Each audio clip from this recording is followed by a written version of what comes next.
नमस्ते। आज की कहानी का नाम है चतुर चाचू और संपत्ति का बंटवारा। गांव के जमींदार की मृत्यु हो गई थी। उनके 3 पुत्र थे। मरने से पहले जमींदार ने अपने तीनों पुत्रों से कहा था कि मेरे मरने के बाद मेरे पलंग के नीचे की जमीन खोदना, वहां तुम तीनों के लिए मेरी जमा पूंजी रखी हुई है। जमींदार के अंतिम संस्कार के बाद जमीन की खुदाई में उन्हें 3 कटोरे मिले, जो एक के ऊपर एक रखे हुए थे।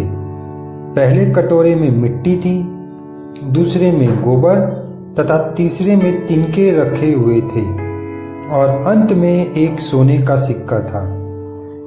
वे तीनों इसका अर्थ नहीं समझ पा रहे थे।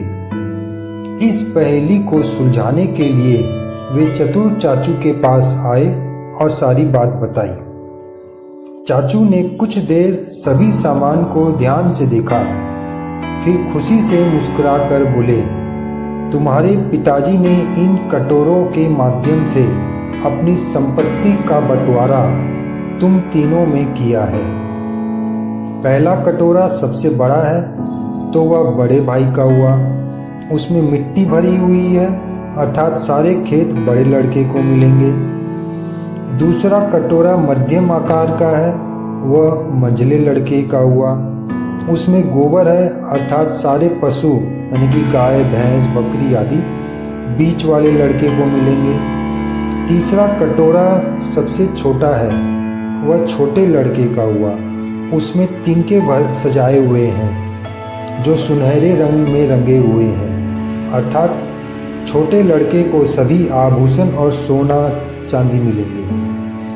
पहली का हल जान लेने से तीनों लड़के खुश हो गए। उन्होंने फिर पूछा, और चाचू, यह एक सोने का सिक्का किसके हिस्से में जाएगा? चाचू मुस्कुरा कर बोले, यह मेरा है। तुम्हारे पिता कोई भी काम मुफ्त में नहीं करवाते थे, इसलिए यह सिक्का उस व्यक्ति के लिए छोड़ गए थे जो यह पहेली हल कर लेगा।